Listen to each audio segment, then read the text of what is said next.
Media बंधुओं, जैसा कि ये विदित है कि इस बार यूपी में हुए विधानसभा चुनाव में बीएसपी को सत्ता में आने से रोकने के लिए सपा व बीजेपी ने अंदर अंदर मिलकर इस चुनाव को पूरे तौर से हिंदू मुस्लिम रंग दिया है, जिसके कारण बीजेपी फिर से यहाँ सत्ता में वापस आ गई है और इसके लिए सपा ही पूरे तौर से जिम्मेवार है। और अब यूपी में खासकर कमजोर वर्गों व मुस्लिम समाज के लोगों के ऊपर जो आए दिन जुल्म जाती हो रही है, तो उसके लिए भी सपा मुखिया ही पूर्ण रूप से जिम्मेवार व कसूरवार भी है। और अभी भी ये किस्म किस्म की अफवाहें फैलाने से बाज नहीं आ रहे हैं, जबकि अब तो इनको अपनी बचकानी व घिनौनी राजनीति बंद करनी चाहिए। इसके साथ ही इनको मैं ये भी बताना चाहती हूँ कि इसमें भी कोई संदेह नहीं है कि यदि उत्तर प्रदेश सहित पूरे देश में खासकर दलित, आदिवासी, पिछड़ा वर्ग, मुस्लिम व अपर कास्ट समाज में से गरीब तबका भी बीएसपी में जुड़ जाता है, तो फिर ये लोग बीएसपी की मुखिया को पुनः यहाँ यूपी का मुख्यमंत्री बना सकते हैं। और इतना ही नहीं बल्कि आगे चलकर देश का प्रधानमंत्री भी बना सकते हैं, क्योंकि इन वर्गों के वोटों में बहुत बड़ी ताकत है, बशर्ते यदि ये लोग एकजुट होकर बीएसपी से जुड़ जाएं और चुनाव में किसी भी प्रकार से गुमराह ना हो, किसी भी प्रकार के बहकावे में ना आए। इसलिए मैं अपनी जिंदगी में यूपी की फिर से मुख्यमंत्री बनने व आगे चलकर देश का पीएम बनने का ही सपना देख सकती हूँ, लेकिन देश का राष्ट्रपति बनने का तो सपना मैं कभी भी नहीं देख सकती हूँ। ये भी मैं इनको बताना चाहती हूँ, क्योंकि मैंने अपनी पूरी जिंदगी ऐश व आराम के लिए नहीं बल्कि बाबा साहब डॉक्टर भीमराव अंबेडकर एवं मान्यवर श्री कांशीराम जी के बताए हुए रास्तों पर चलकर व कदम कदम पर कड़ा संघर्ष करके इनके अनुयायियों को व खासकर दबे कुचले लोगों को अपने पैरों पर खड़ा करने के लिए समर्पित की है। ये भी इनको मालूम होना चाहिए।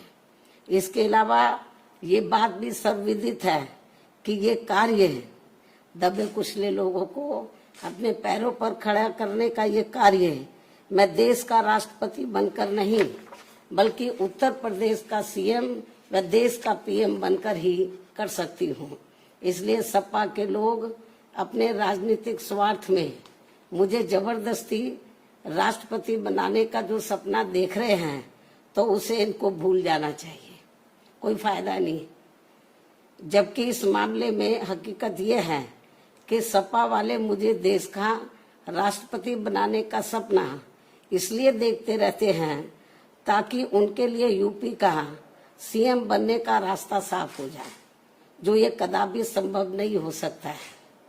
क्योंकि इस बार चुनाव में यूपी के मुसलमानों व यादवों ने भी इनको एक तरफा अपना वोट देकर देख लिया है।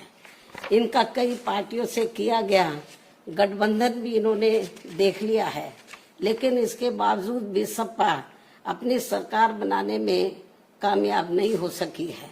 ऐसे में मुझे पूरा भरोसा है कि अब वे आगे इनके बहकावे में कतई भी नहीं आएंगे और वे फिर से यहाँ यूपी में बीएसपी की अपनी सरकार जरूर बनाएंगे।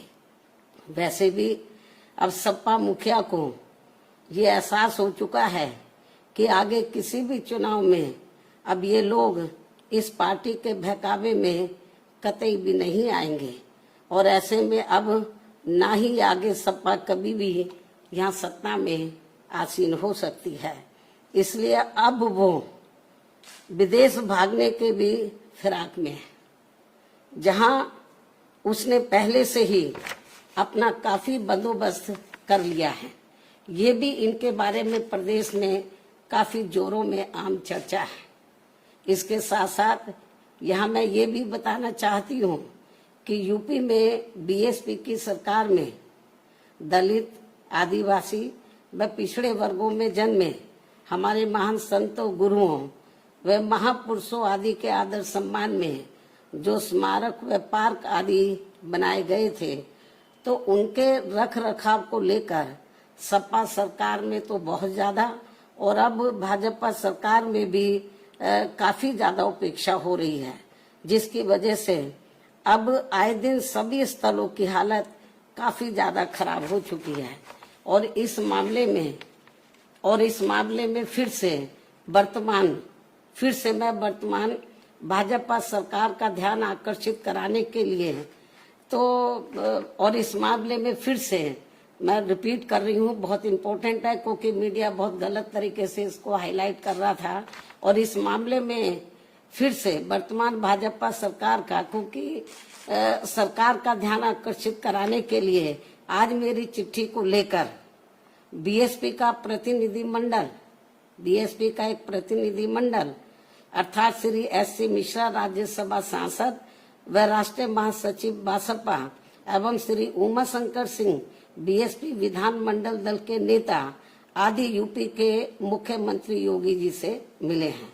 इन स्थलों को लेकर इस संबंध में मैंने चिट्ठी लिखी मुख्यमंत्री जी को और इन दोनों को मैंने भेजा, आप चिट्ठी लेकर जाओ और उनको डिटेल में इन स्थलों की जो खराब हालत है उसके बारे में अवगत कराओ, ताकि इन स्थलों की हालत सही हो जाए। इस ओर सरकार ध्यान दे।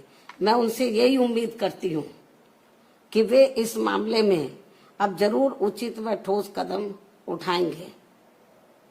चिट्ठी की कॉपी भी मीडिया को दे दी जाएगी, क्योंकि जो गलत प्रचार कर रहे हैं आज ये दोनों मिले हैं, ये तो मेरी चिट्ठी लेकर मिले स्मारकों को लेकर कि स्मारकों की हालत बहुत ज्यादा खराब है और इस ओर सरकार ध्यान दे। और जो चिट्ठी लेकर मिले वो कॉपी भी हम मीडिया को भेज देंगे, ये भी मैं बताना चाहती हूँ। इसके साथ ही इस समय देश में रमजान का महीना चल रहा है, लेकिन जिस प्रकार से इस दौरान बिजली की कटौती की जा रही है, ये सब ठीक नहीं हो रहा है। इस मामले में केंद्र व सभी राज्यों की सरकारें जरूर सख्त व कठोर कदम उठाएं। बीएसपी की ये पुरजोर मांग है। इन्हीं खास अनुरोधों के साथ ही अब मैं अपनी बात यही समाप्त करती हूँ। धन्यवाद।